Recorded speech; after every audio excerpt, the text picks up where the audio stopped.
Facultades, su podcast semanal por Radio Casa de la Cultura Ecuatoriana 940 AM. Un espacio de investigación, experimentación y aprendizaje. Juntos descubriremos proyectos científicos, comunitarios y artístico-culturales de trascendencia para los ecuatorianos y latinoamericanos. ¿Listos? Descubramos juntos nuestras facultades.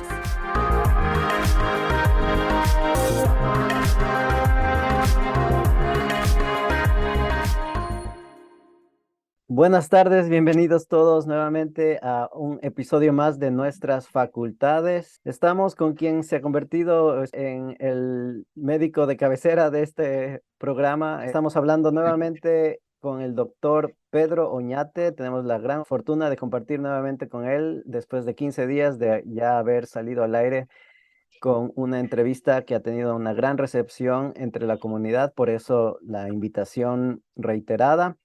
Él es médico familiar y comunitario, a su vez es investigador, graduado de la Universidad de Cuenca, y esta vez nos comentará sobre su estudio titulado Percepciones sobre la violencia de género y su influencia en la salud de las familias del Centro de Salud Mariano Estrella. Esto es entre los años 2020 y 2021. Doctor Oñate, bienvenido nuevamente. Muchas gracias por acompañarnos. Por favor, este tema es socialmente muy doloroso.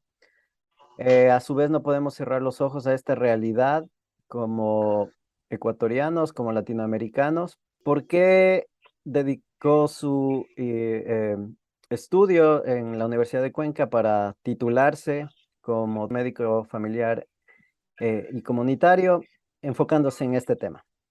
Buenas tardes y muchas gracias por otra vez permitir compartir un poco de la parte de la vida, digamos. Al fin, un proceso de investigación es un pedacito de vida que uno invierte. Bueno, este estudio parte pues, como una necesidad para generar la titulación. Pero la motivación va partiendo poco a poco desde los primeros semestres de la especialidad, que tuvo una duración de 3 años, la especialidad de medicina familiar en la Universidad de Cuenca. Y digo, siempre detrás de un proceso, pues hay mentores que le van motivando, que le van guiando para que surja pues un producto. En este caso fue el doctor Ulises Freire, quien es un académico investigador de la Universidad de Cuenca, histórico también, y él nos motivaba a los compañeros, decía, bueno, un trabajo de titulación tiene que ser algo que justamente exprese la especialidad. Decía, ustedes como se van a titular de médicos familiares, no es muy coherente sacar una frecuencia se me ocurre, una frecuencia de apendicitis, eso que no demuestra el trabajo académico que se va haciendo durante los 3 años que va a durar la especialidad. En este caso, pues, fue elegido la violencia de género y parte de las experiencias que se iba teniendo durante ya las prácticas asistenciales en las diferentes unidades de salud en donde rotábamos como estudiantes de medicina familiar y comunitaria, tanto en el Centro de Salud Mariano Estrella, que era la unidad asistencial docente en la que más tiempo uno estuvo, pero también en el Hospital Vicente Corral Moscoso de Cuenca, también en los cuidados paliativos en una institución llamada FASEC en Cuenca, también en el hogar geriátrico de Cuenca, en el hogar Cristo Rey, que fue un lugar de rotación también, y en el Hospital Básico Paute, que fueron los lugares que más rotamos. Lo curioso era que en todas esas áreas, cuando hacíamos las presentaciones de casos clínicos de fin de rotación, como el enfoque pues, de la medicina familiar es biológico, psicológico y social, había que abordar siempre a la familia y siempre había casos de violencia de género. En todos los casos que yo tenía que presentar cada fin de trimestre, cada fin de semestre, se presentaba situaciones de violencia de género con un componente bastante importante en la evolución clínica del caso que se presentaba. O sea, no era solo algo más que estaba ahí, sino una variable muchas veces determinante del problema de salud.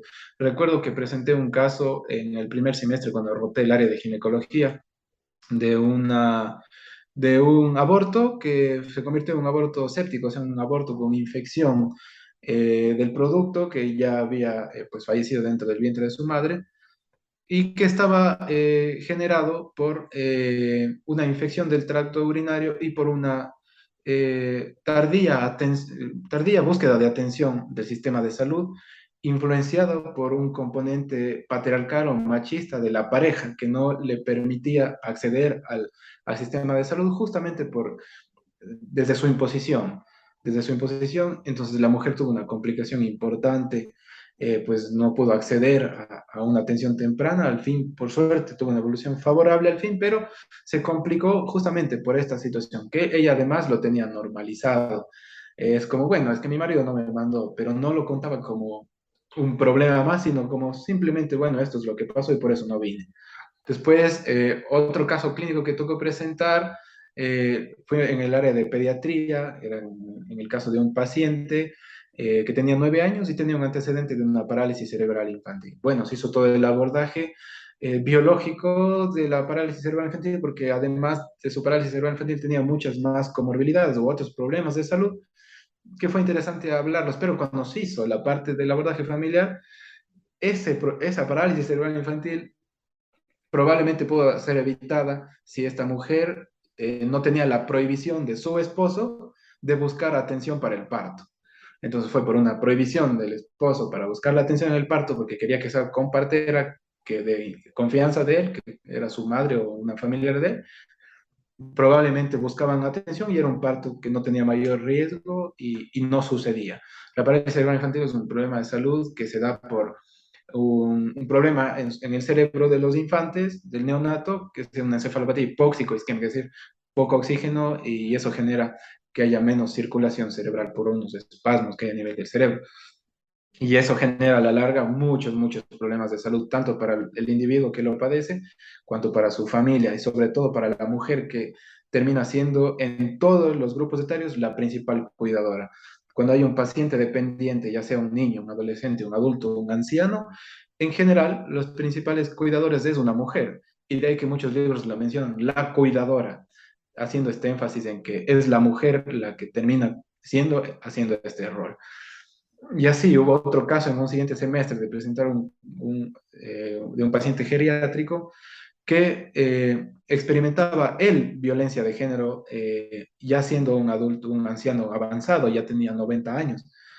Y como antecedentes familiares de él, él era perpetrador de violencia hacia su esposa, hacia todos sus hijos, y por eso sufrió esta suerte de abandono en el hogar y de violencia y de negligencia como una réplica a su comportamiento violento durante pues, su juventud. Y cuando estaba en la consulta, pues los pacientes se hacían la pregunta tamizaje que nos sugiere la violencia, la Ministerio de Salud Pública, la pregunta tamizaje para pesquisar violencia de género, y nos dábamos con que en verdad, o sea, sin hacer un dato estadístico, haciendo una estadística mental durante las atenciones, se cumplía este porcentaje de 60-70% de personas que han experimentado y experimentan violencia de género.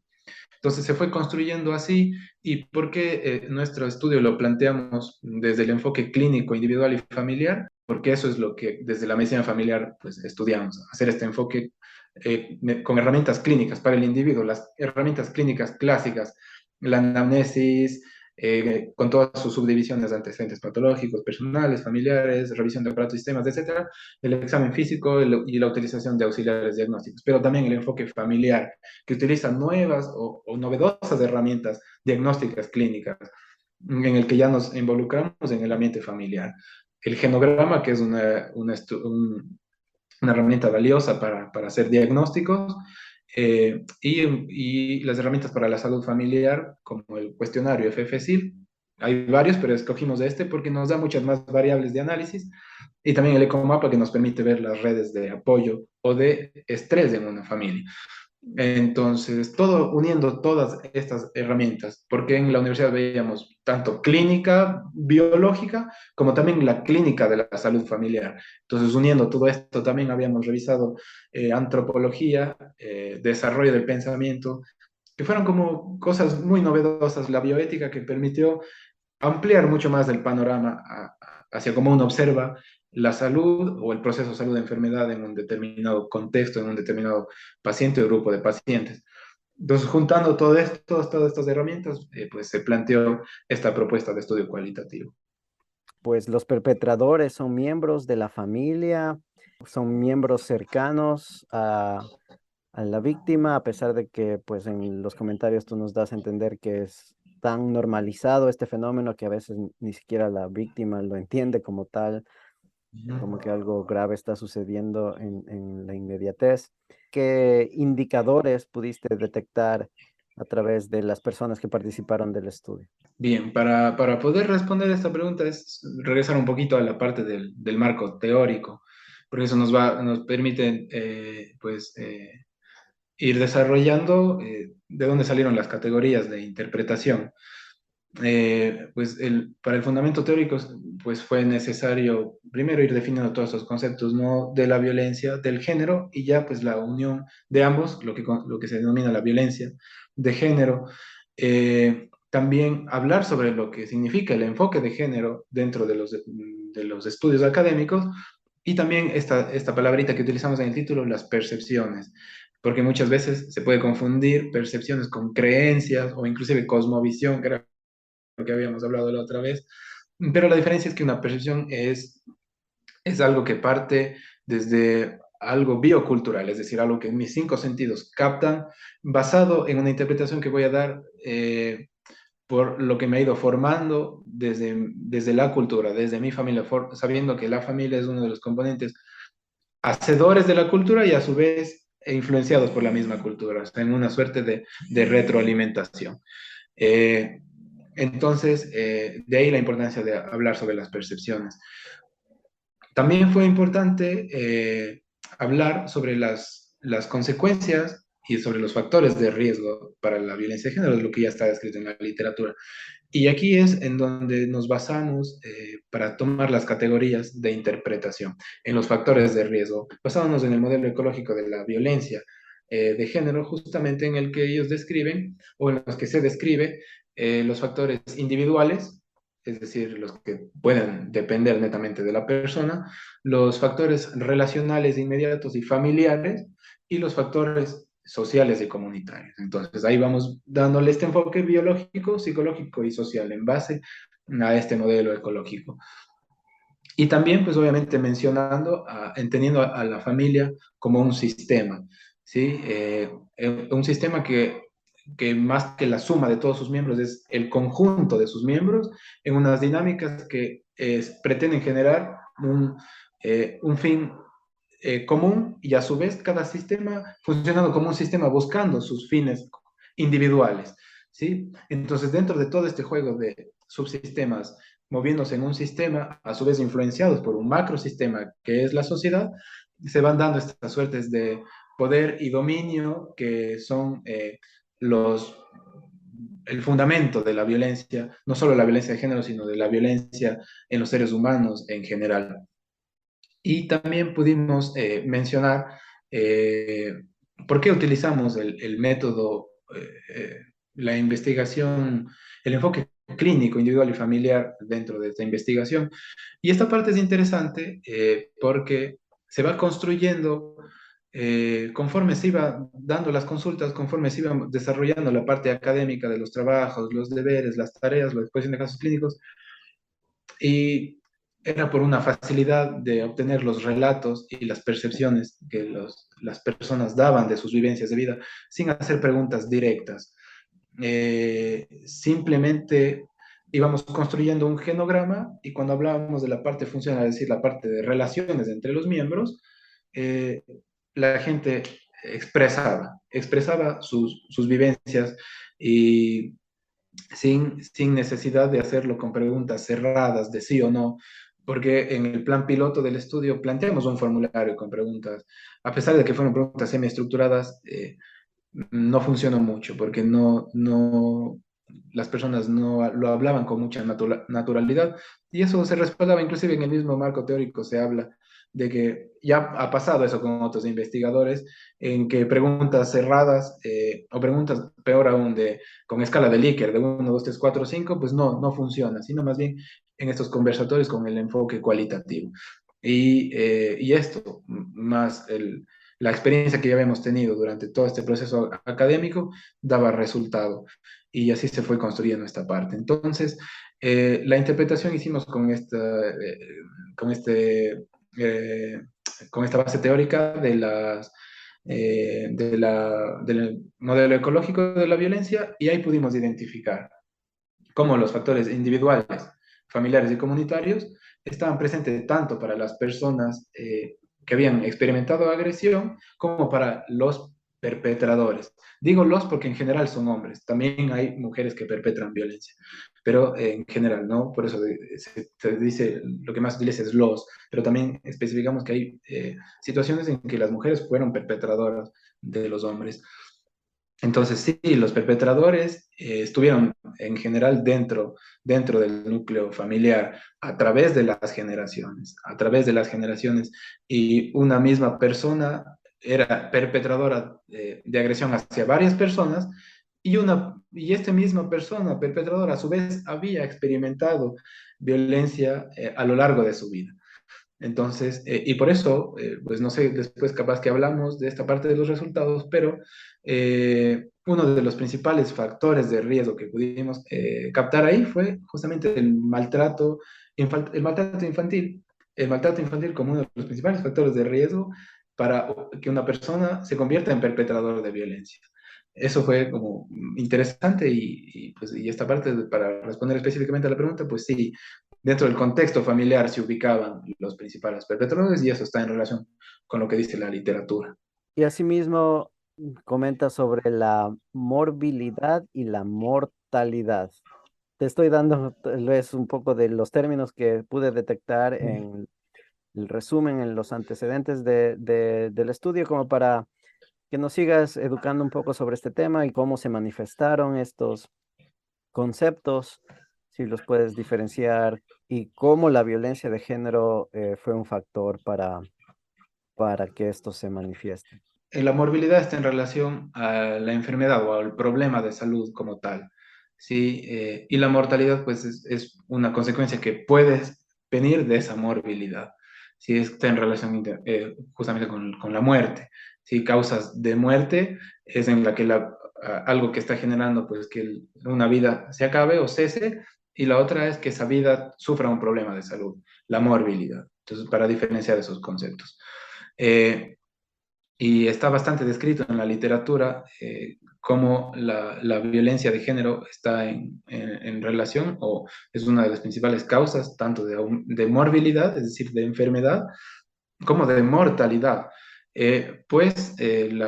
Sus consecuencias pueden ser inmediatas, como por ejemplo un femicidio, pero también en el que directamente se causa mortalidad, pero también podría generar morbilidad a largo plazo, porque las consecuencias pueden ser también inmediatas y a largo plazo, a pesar de que la violencia ya haya cesado o se haya acabado.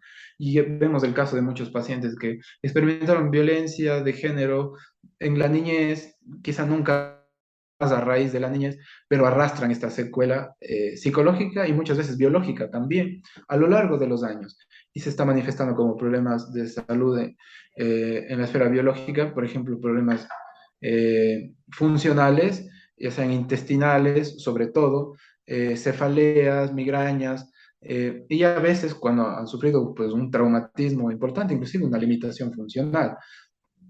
Eso en la parte biológica. En la parte psicológica, sobre todo la depresión, la ansiedad, el estrés postraumático, algo que no ha sido trabajado ni superado. Y en la parte familiar, pues los problemas, sobre todo en las funciones universales de la familia, la función protectora, la función socializadora, la función reproductora, se pueden ver afectadas a largo plazo, a pesar, como digo, que la violencia haya cesado. Por ejemplo, en la función reproductora, alguien pudo haber experimentado violencia de género en la adolescencia, una agresión de tipo sexual.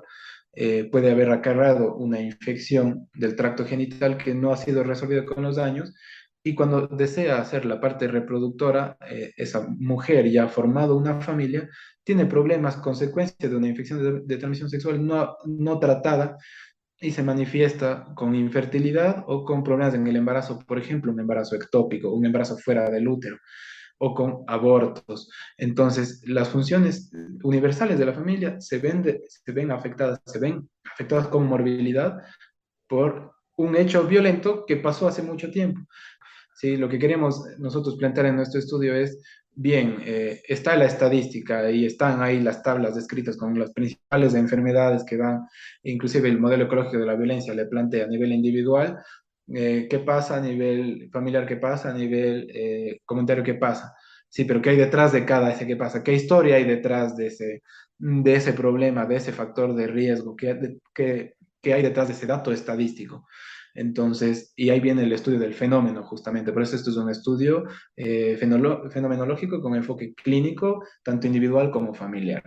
Obviamente, bajo la firma de consentimiento informado, el paciente sabía que además de la atención médica, estábamos recolectando información para una tesis, pero el proceso era con mucha naturalidad, en, atendiéndole al paciente y todo lo que se iba dando durante la consulta. Entonces, no había esta suerte de entrevistas o de andar rebuscando más información, simplemente se daba. La ventaja es que pudimos trabajar la mayor parte de entrevistas se realizaron en los domicilios de los pacientes, en donde estaban en mucha calma, contaban con su tiempo y podíamos realizar, pues, tanto la evaluación biológica, psicológica y familiar en la comodidad de sus casas y con la naturalidad de una atención médica habitual. Y ahí pudimos ir, documentando todo esto que luego en la interpretación pudimos ir corroborando ya cuando se generó la parte de la discusión. ¿Puedes comentarnos un poquito más sobre el Centro de Salud Mariano Estrella? ¿A qué grupo demográfico tal vez atiende primordialmente? ¿Y cómo dentro de estos contextos y primordialmente en el enfoque intrafamiliar al que has hecho el énfasis de tu estudio, cómo se puede empezar a cortar esta dinámica si es que existe algunos pasos que podamos tomar? Bueno, el Centro de Salud Mariano Estrella está ubicado en la ciudad de Cuenca, en un área urbano marginal, específicamente en Lazareto. Es un lugar histórico de Cuenca, porque en las instalaciones donde ahora está el Centro de Salud Mariano Estrella, antes funcionaba un centro de cuidado para pacientes con lepra. Entonces, por eso es un lugar, digamos, histórico desde ese enfoque. Eh, no es a diferencia, por ejemplo, ahora de aquí Selén, es comunidad prácticamente de Selén, en el Mariano Estrella, es un área de afluencia de pacientes de varios lugares de la ciudad, de varias etnias, de varios estratos socioeconómicos, es decir, una población de máxima variabilidad, de máxima variabilidad. Inclusive la misma área que le corresponde como cobertura al Mariano Estrella es de de variabilidad, de máxima variabilidad. Personas jóvenes, de diferentes estratos socioeconómicos, pues, personas adultas mayores, de diferentes etnias, y con esto que comento, pues que además llegaban pacientes del otro extremo de la ciudad y que tenían su ficha clínica ahí y se atendían ahí. Entonces, eso por un lado fue como algo aprovechado justamente para obtener, pues, percepciones de diferentes grupos humanos, grupos sociales, para generar este estudio a profundidad del fenómeno.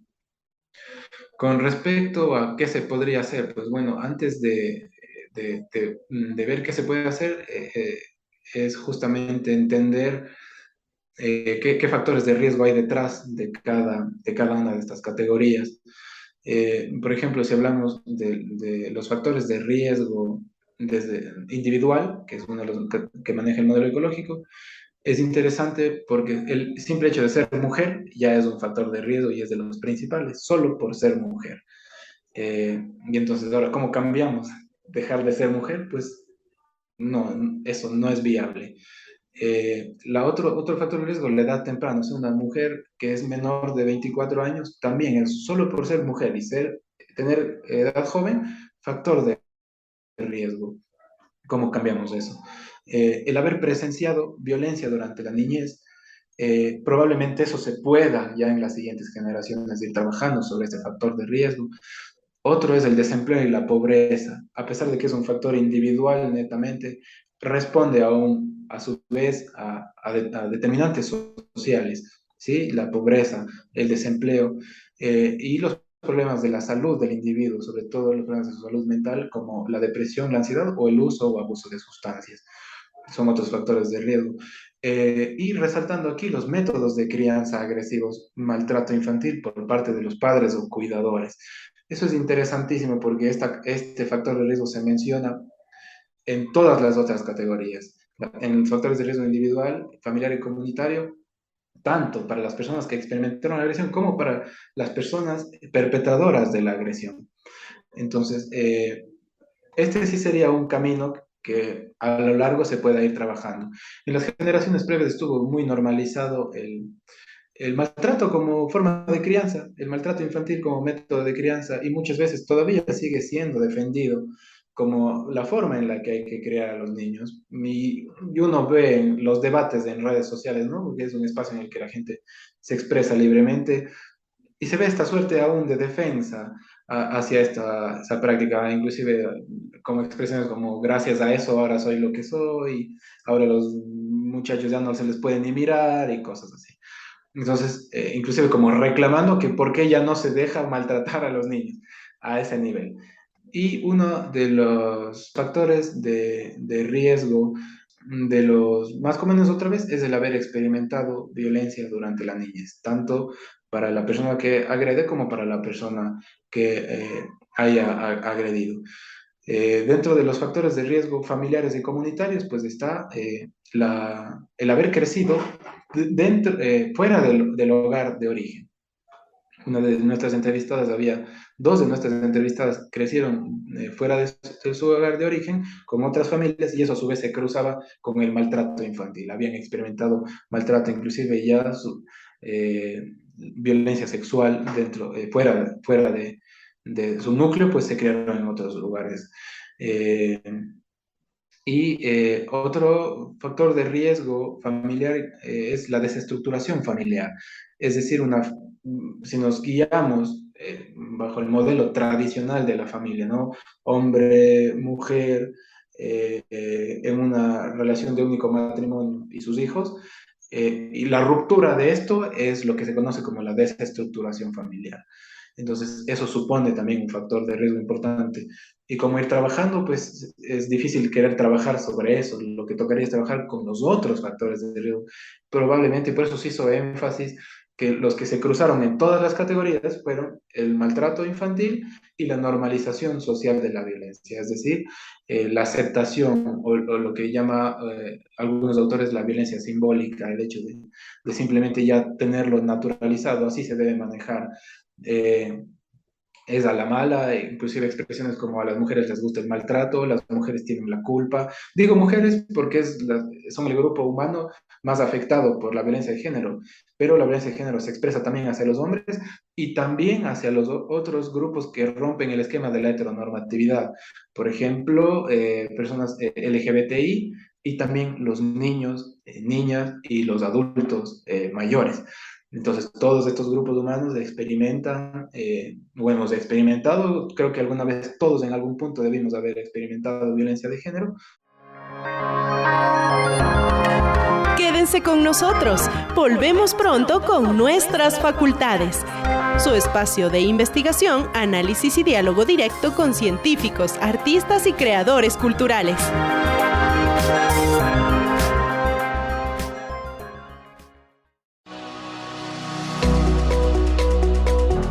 Encuentra toda la información de la Casa de las Culturas en un solo clic.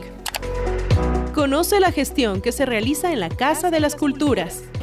Visita nuestra página de Facebook e interactúa con nosotros en @Casa de las Culturas EC.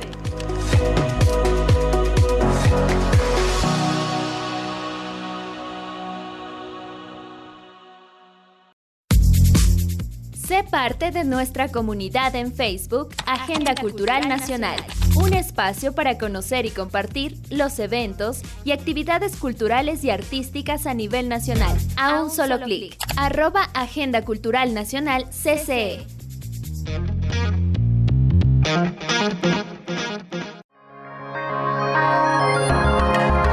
¿Listos?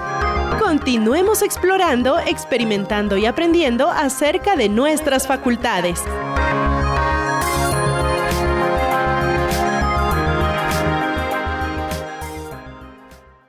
Entonces, ¿cómo irle dando solución? Pues ahí se torna una tarea difícil, la verdad, pero las tareas de los nuevos adultos puede ser el generar estas nuevas formas de crianza hacia los nuevos niños y niñas, para romper estas cadenas generacionales o pautas repetitivas del comportamiento de la violencia, de creer que el maltrato infantil es la manera, tomando en cuenta que es un factor de riesgo tan importante tanto como para experimentar como para perpetrar agresión.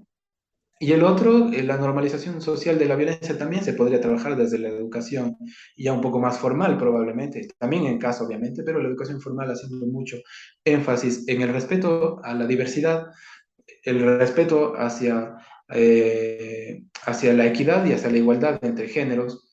Y probablemente un niño creo que lo puede entender de una manera, obviamente utilizando el lenguaje adaptado para los diferentes grupos etarios, pero estos conceptos que se plantean desde los enfoques feministas de que sexo y género son en realidad construcciones sociales. ¿Sí? Si bien el sexo se define por los caracteres biológicos y el género por lo cultural, parece que al fin todas estas performances o todas estas expresiones que se espera que sea de un ser humano son culturales y se pueden ir cambiando, se pueden ir deconstruyendo o reformando desde la educación hacia la aceptación de la variabilidad. Hace pocos meses, creo que fue el otro año, en nuestro país, pues cuando se quiso implementar educación en género, hubo grupos de padres de familia, creo que hubo motivación religiosa justamente, y que se generó de con mis hijos no te metas. Entonces, fue un freno, o probablemente un avance que se pudo haber hecho en base al conocimiento. Por estos temores a creer que la educación, a la aceptación, va a fomentar más bien estos comportamientos o estas expresiones, entre comillas, no normales de los seres humanos. Cada vez se está logrando más derechos con las personas de orientación sexual e identidad de género diferentes al modelo heteronormativo o binario. Y esos son, creo, los pequeños pasos hacia cambios pues, sociales. Y obviamente el cambio, y como nos dice la norma de atención a personas con violencia de género familiar y comunitaria del Ministerio de Salud, es desde la concientización de uno.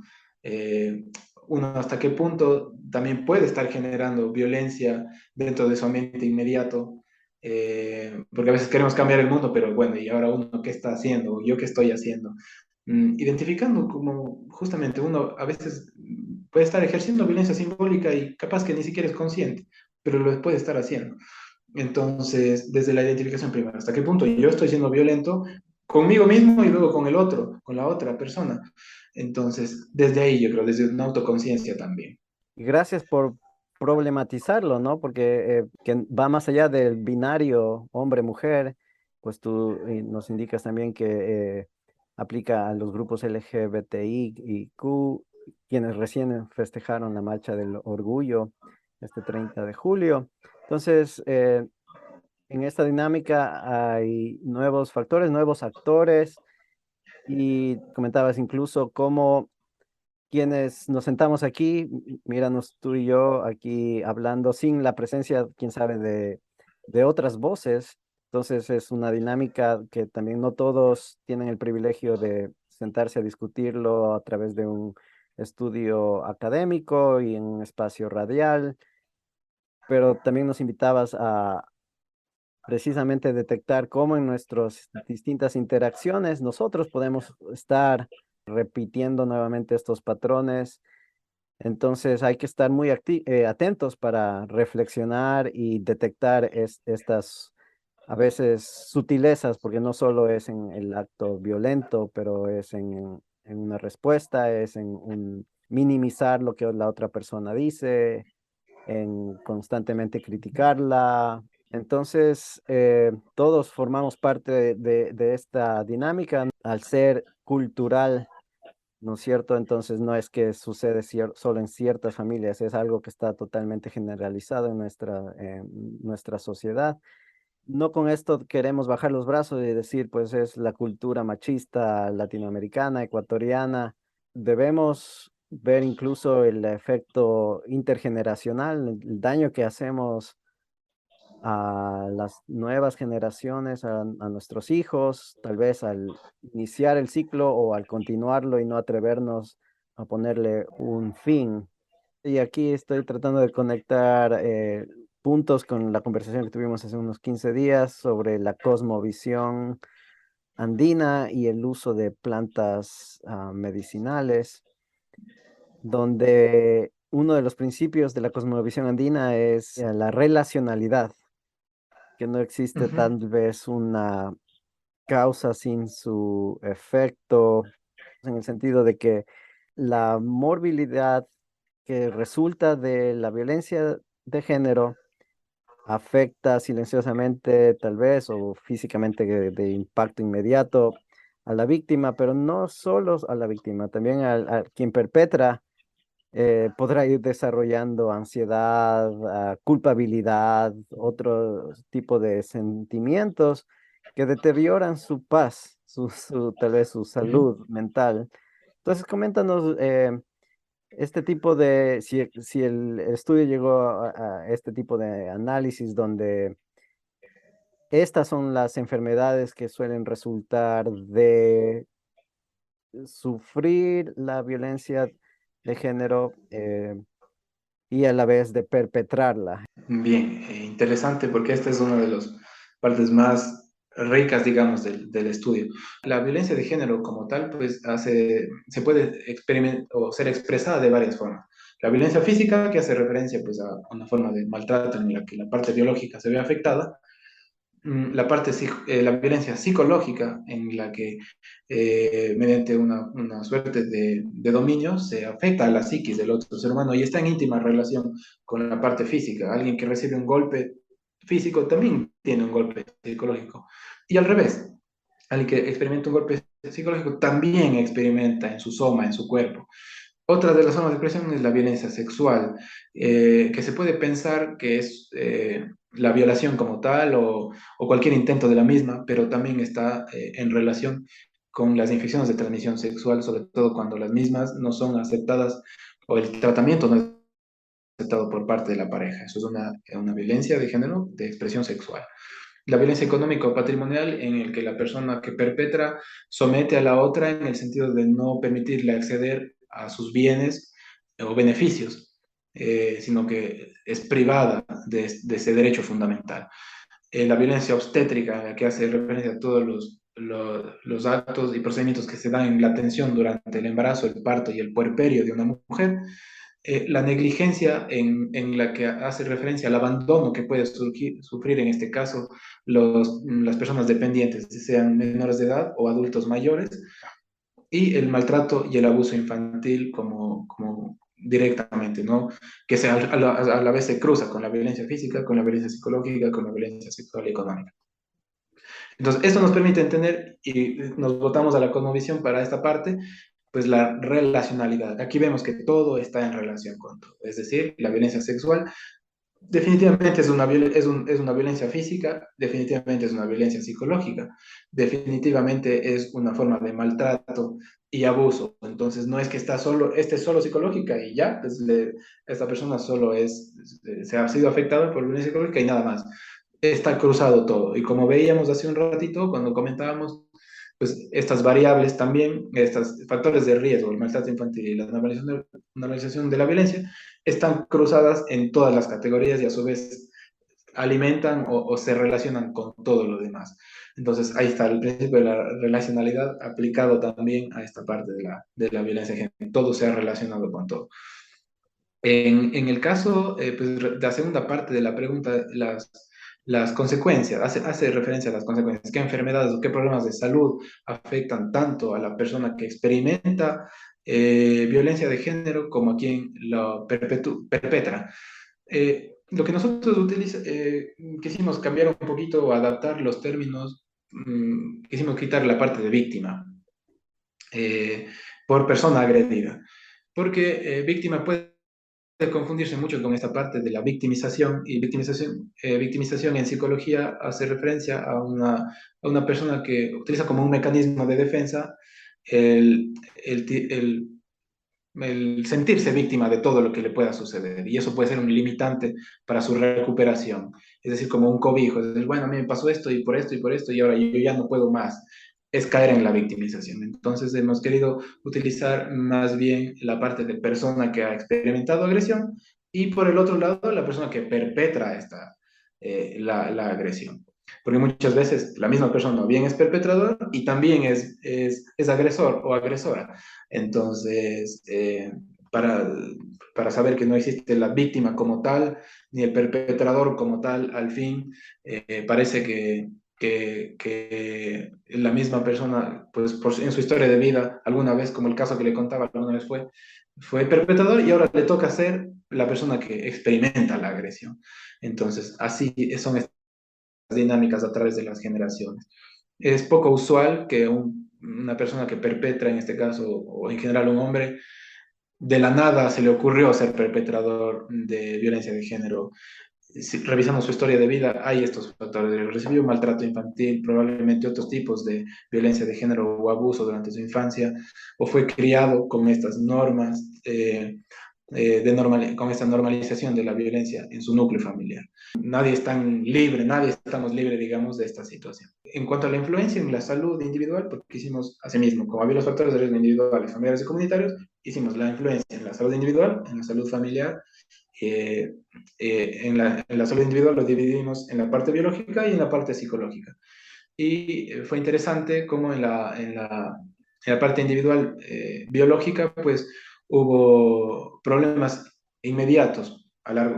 Por ejemplo, alguien experimentó un golpe en su cabeza que le generó un gran traumatismo craneoencefálico superficial que requirió pues, una buena intervención para sanar. Otro nos relataba que le habían roto su clavícula, pues esos son problemas biológicos inmediatos, mientras que a largo plazo venían los problemas funcionales, sobre todo los endocrinos metabólicos, como el intestino irritable, llamado colitis o colon irritable, que además está respaldado por la literatura como obedece bastante a un componente de estrés crónico psicosocial.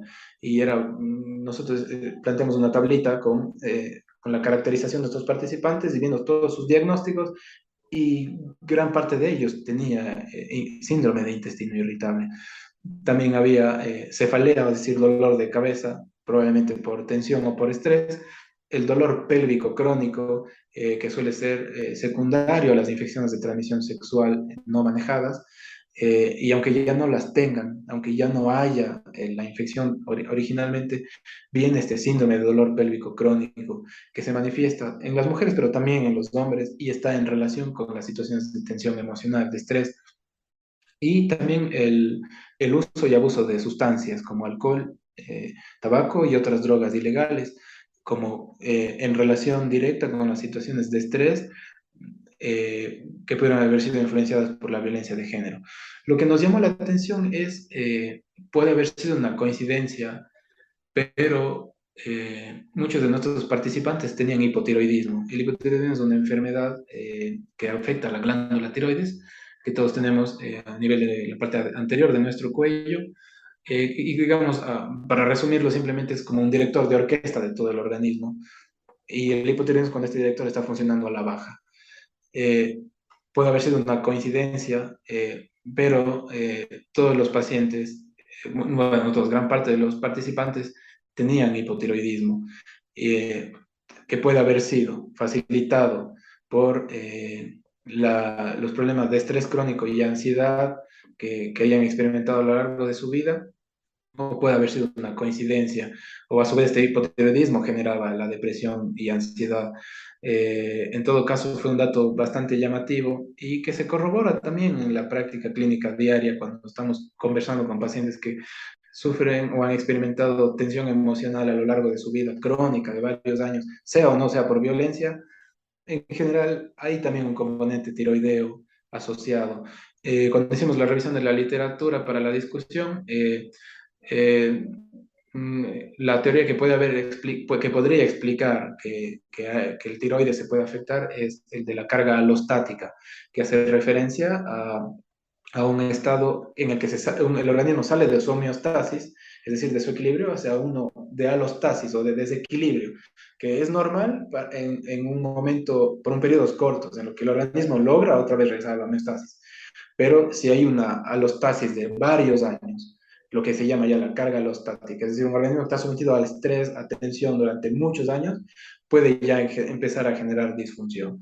Entonces, si un organismo está deprimido durante varios tiempos por estas situaciones de estrés psicosocial, puede ser que su cuerpo se adapte a este mecanismo ya alostático de estar a la baja. La depresión en general es todo hacia abajo, todo hacia adentro, todo a la baja. Usted no ve una persona deprimida andando tranquila por la calle, en general están cabizbajos, todo lentos, todo débiles, y el hipotiroidismo es justamente eso, todo hacia la baja. Podría ser, son especulaciones para encontrar relación. Habría que estudiarlo esto ya de una manera mucho más técnica, además, pero es un resultado que nos ha llamado la atención. Eh, en la parte de la salud de los hijos también se estudió la influencia de la violencia de género en la salud de los hijos y corroborado con la literatura, sobre todo manifestado con problemas intestinales funcionales, el dolor abdominal crónico, que está bastante descrito en la literatura como de causa psicosocial, un dolor que ya no obedece, no tiene signos de alarma para pensar en nada orgánico, sino netamente funcional, acompañado de constipación o de estreñimiento. Eso es algo que se presentaba en los hijos de las participantes y también los problemas dentro del índole académico, los problemas escolares que presentaban también y los problemas del estado de ánimo, depresión y ansiedad en los niños y adolescentes. Dentro de la salud familiar, pues se afectaron las 4 funciones universales de la familia: la función reproductora, la función protectora, la afectiva y la socializadora. Por ejemplo, solo para citar un ejemplo de la función afectiva, una participante nos decía que decía, mi relación con él, es decir, con la pareja, ha sido fatal. Uno por la violencia y otra porque él es una persona bastante mujeriego y se ha ido con otras mujeres. Ahí se ve una ruptura de la parte afectiva dentro de un núcleo familiar y también la parte protectora. Otra vez, nada es tan estático, son categorías que se van cruzando, ¿sí? Entonces, por ejemplo, y en la parte socializadora, otra participante nos decía que ella trata de no repetir estos patrones de violencia que dejó en ella sus experiencias de vida, pero a veces los repite con sus hijos. Entonces, eh, pues ahí vimos como las esferas, las funciones universales de la familia se vieron afectadas. Eh, y algo que fue pues también interesante fue el círculo de la violencia de género, que lo pudimos corroborar, inclusive se plantea un gráfico ahí. En general, el círculo de violencia de género nos hace referencia al ciclo como algo que empieza, va a una siguiente fase, parece que es el fin, pero esa última fase alimenta la inicial y se repite y se repite y se repite, como un mecanismo de retroalimentación positiva. En general se describen cuatro etapas, nosotros quisimos adaptar una quinta etapa. La primera es la explosión de la agresión y una participante nos decía, empezábamos a pelear, a discutir, a gritarnos, empezaba esa es la explosión de la agresión, que puede ser el fin y a la vez el inicio del nuevo ciclo. Después de esa explosión de agresión, que se pelea, que se discute, que se grita, se viene el alejamiento o separación temporal. Y esta participante nos decía, pues, siempre que se iba, o sea, mi pareja o su pareja, se iba discutiendo, él volvía a los 15 días o al mes. Es decir, había esta separación temporal. Durante este momento de separación, ahí le adaptamos esta parte que es la culpa. la culpa que la siente tanto la persona agredida como la persona que perpetra. Entonces dice, yo no entiendo por qué quiero seguir allí, nos decía nuestra participante, soy tonta porque ya son 8 años que él me promete, me promete y me promete. Después de esta fase de culpa viene la parte de arrepentimiento y de reconciliación. Entonces, justo esta participante estaba en esa etapa y nos decía, ahorita supuestamente estamos bien, dice él, o sea, mi pareja, dijo que me va a demostrar, que va a trabajar, que me va a ayudar. Pero bueno, esperemos. Y después de esa, pues, donde parece que todo está bien, o la fase de luna de miel que se llama, viene la de la tensión. Y ella contaba una anécdota, dice, nunca resolvíamos, si yo estaba con tragos, yo le quería matar porque me acordaba cómo él me pegaba. Entonces, venía en esta tensión que iba otra vez increciendo, hasta que otra vez viene la explosión de la agresión y así el ciclo de la violencia de género.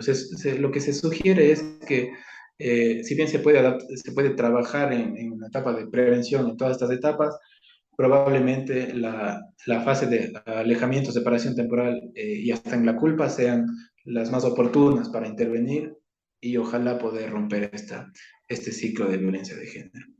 Ojalá los que escuchen esta entrevista puedan por lo menos preguntarse, pues, este malestar, este dolor de cabeza, a qué lo atribuyo? ¿Puedo ser yo, estar involucrado o estar siendo partícipe de estas dinámicas, tal vez conscientemente o al ser tan normalizada nuestra sociedad, inconscientemente? Entonces, ponerlo sobre el tapete de la discusión.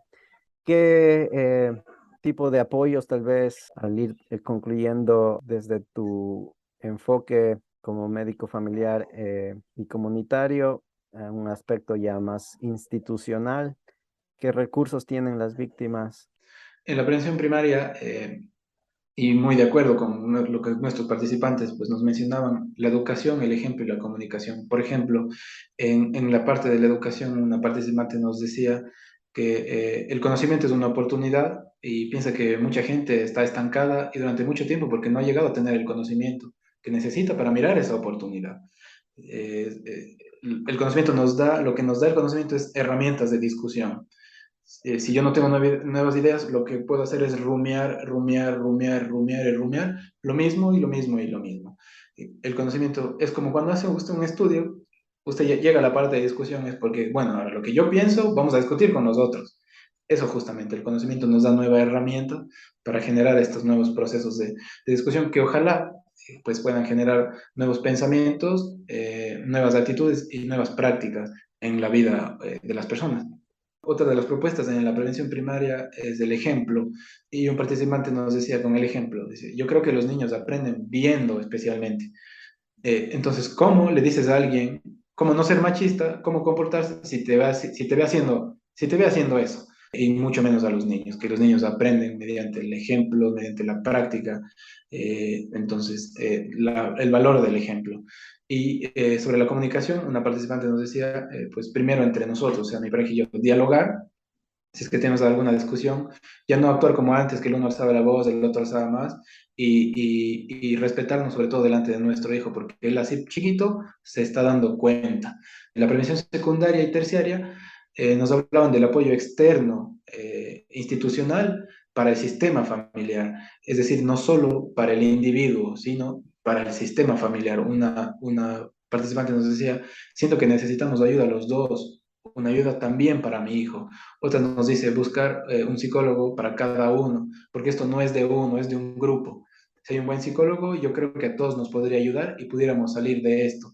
Apoyo profesional y espiritual también. Esta participante se mete en la importancia de la salud espiritual dentro del ser humano. Otra nos decía el trabajo en conjunto con psicólogos, con trabajadores familiares, con médicos que reconozcan que una enfermedad no apareció de la nada.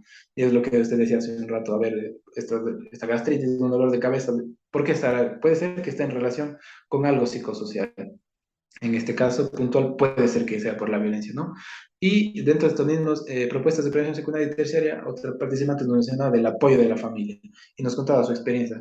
Decía, eso de que yo sufrí violencia sexual durante la niñez no sabía nadie más que él, haciendo referencia a la pareja, que es la única persona que le había contado.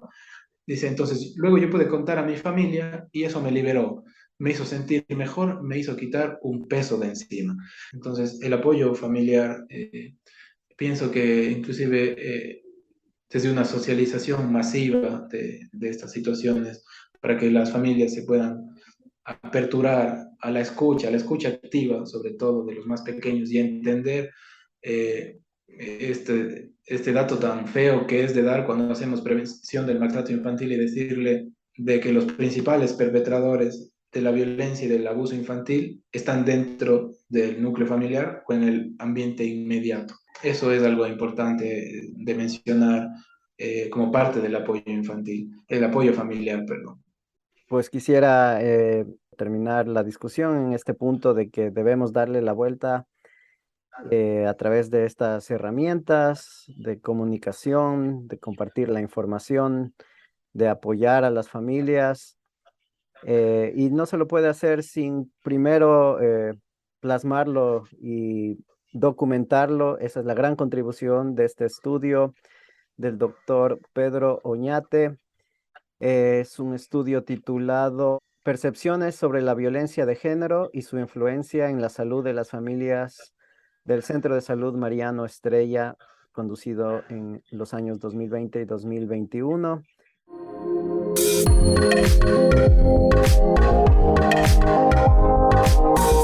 Esto fue Nuestras Facultades, su podcast semanal en diálogo directo con los gestores de nuestro conocimiento.